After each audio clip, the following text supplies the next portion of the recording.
todos estejam bem, apesar de reclusos, espero que reclusos, né? Tudo indica é o melhor caminho, mais bem. Então hoje nós vamos retomar aí a nossa aula de engenharia de software, né? Vamos falar dos fluxos de processo. Então eu só vou retomar um item aqui, nós falamos desse fluxo de processo na aula passada, retrasada. Então nós vimos que comunicação, planejamento, modelagem, construção e entrega são itens bastante importantes para a gente. Os fluxos que a gente viu aí são esse fluxo A, que é o linear, o B, que é o iterativo, o C, que é o evolucionário, e o D, que é um processo paralelo, né? Então a gente viu como cada um deles funciona. Estou retomando isso para vocês terem em mente a comunicação, o planejamento, a modelagem, a construção e a entrega, que são os processos que a gente mais vai utilizar, tá? Eles são bastante importantes para a gente, beleza? Vamos lá. Deixa eu passar para frente aqui.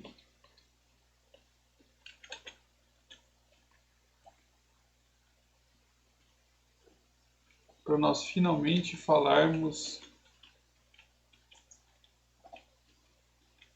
do hoje, do modelo de processo tradicional.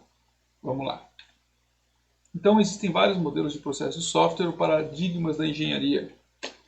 Cada um representa uma tentativa de colocar ordem em uma atividade inerentemente caótica. Caótica porque as pessoas pensam que sabem o que quer, mas na verdade não sabem.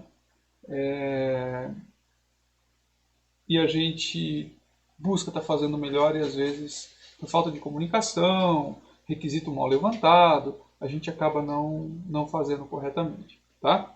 Bom, então eu tenho os seguintes modelos aí de processo. É o cascata, o prototipação, o rádio evolutivo, que contempla dois modelos específicos, que é o incremental e o espiral. Nós vamos ver cada um deles. Hoje nós vamos falar sobre o cascata. Então vamos lá. O modelo cascata é o mais antigo e o que foi mais utilizado na engenharia de software. Tá? Ele é modelado em função do ciclo da engenharia convencional, que são aqueles processos. Então eu tenho engenharia de sistema, análise de requisitos, projeto, codificação, teste e manutenção. Esses são aqueles mesmos processos que a gente viu lá atrás, um pouco mais refinados. Requer uma abordagem sistemática sequencial ao desenvolvimento de software. O resultado de uma fase se constitui na entrada de outra. Então esse lembra muito aquele modelo, aquele fluxo A que a gente viu no slide que eu mostrei agora há pouco, que eu tenho os processos e eu vou para o segundo processo quando eu terminei o primeiro de fato. Eu vou para o terceiro quando eu terminei o segundo e assim de forma sequencial. Esses processos são engenharia de sistemas, análise de requisitos, projetos, codificação, teste e manutenção. Tá? Então vamos lá. Primeiro, engenharia de sistema. Envolve a coleta de requisitos em nível de sistema. Esta visão é essencial quando o software deve fazer interface com outros elementos, por exemplo, um hardware específico. Então veja, quando eu preciso de um elemento externo ao meu software, então é nesse ponto que a gente vai levantar. Tá? Eu preciso de um hardware, por exemplo, um leitor biométrico, igual você tem no seu celular, ou no marcador de ponto da empresa. Eu preciso de um webcam para poder gravar um vídeo. Então essa é a coleta de requisitos feita nesse primeiro momento. Tá? Se eu preciso de algo externo, por quê? Porque daí eu consigo planejar já a aquisição desse hardware, desse equipamento. Tá? Então, por exemplo, eu preciso de uma impressora 3D para fazer o meu software. Vamos dizer que eu tenho uma funcionalidade que exige um software 3D, que ele manuseie. Então eu preciso comprar isso. Pode ser caro, isso pode ser importado, eu posso não ter isso. Então, ter como planejar isso, essa aquisição é extremamente importante. Segundo item, então, após eu ter terminado a engenharia, eu vou para a análise de requisito. Então, esse processo de coleta de requisito é intensificado e concentrado especificamente no software. Então, pode ver que os dois falam basicamente da mesma coisa. Só que a primeira etapa, que era a engenharia, a gente falou de coisas externas ao software. E agora nós estamos falando do software em si, das características que o software tem que ter. Tá? Então, deve-se compreender o domínio da informação, a função e o desenvolvimento exigido, os requisitos para o software são documentados e revistos com o cliente. É importantíssimo a comunicação bem feita com o cliente. Beleza? Feita a análise de requisito, então nós vamos para o projeto. Então é a tradução dos requisitos do software para um conjunto de representações que podem ser avaliados quanto à qualidade antes de codificar. Então vão ser feitos protótipos, vão ser feitos artefatos de UML, que são a representação gráfica desses requisitos. E aí, então, por fim, a codificação e a tradução das representações do projeto para uma linguagem artificial, resultando em instruções executáveis pelo computador. Então, são linguagens de alto nível, por exemplo, Java, C Sharp, PHP, Node, JS e outras tantas, são feitas codificação e então aí o computador consegue pegar, o compilador ou o interpretador vai pegar essa linguagem e vai transformar em um bytecode ou num executável que o computador consegue identificar. Depois da codificação feita, são feitos testes.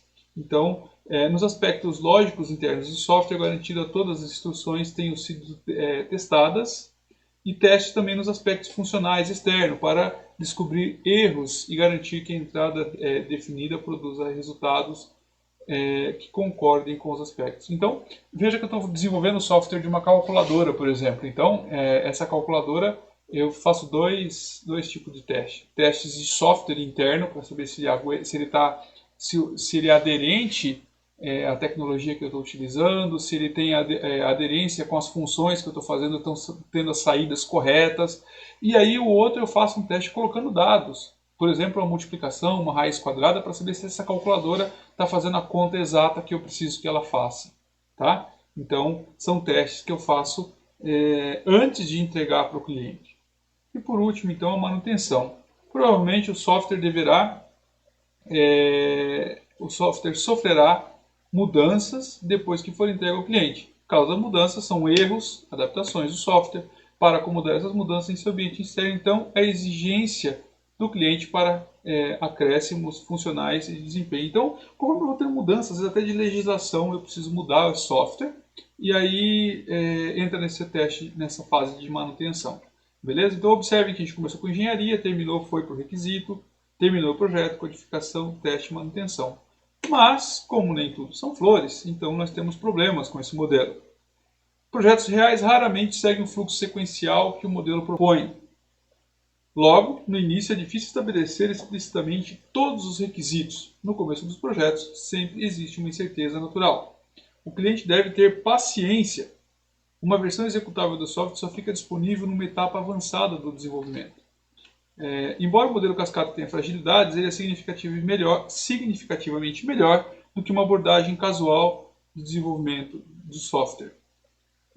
Explicando melhor esse problema dele, voltando então no slide anterior, é que o cliente só vai ter acesso a ele depois que eu terminei todas as fases da engenharia, do requisito, do projeto, da codificação, do teste, da manutenção. Quando eu terminei tudo, aí o cliente vai ver. Isso pode ser tarde, pode ter levado muito tempo, se o projeto for grande.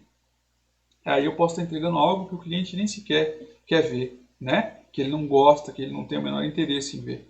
Beleza? Então, continuando aqui, então, as contribuições que o modelo cascata trouxe são importantes para o processo de desenvolvimento de software. Ele impôs a disciplina, o planejamento e o gerenciamento. A implementação do produto deve ser postergada até que os objetivos tenham sido completamente entendidos. Ou seja, como cada processo ele é rígido, então eu primeiro preciso fazer a análise de forma correta, coerente, depois eu preciso modelar de forma certa, e só depois eu vou construir. Teoricamente, eu vou ter, se eu fizer o processo de levantamento de software muito bem feito, então teoricamente eu vou ter tudo bem entendido, tudo bem resolvido. Certo? Pessoal, então é isso. Por hoje é isso. Espero que vocês tenham gostado dessa nossa primeira aula online. Bom trabalho e até amanhã.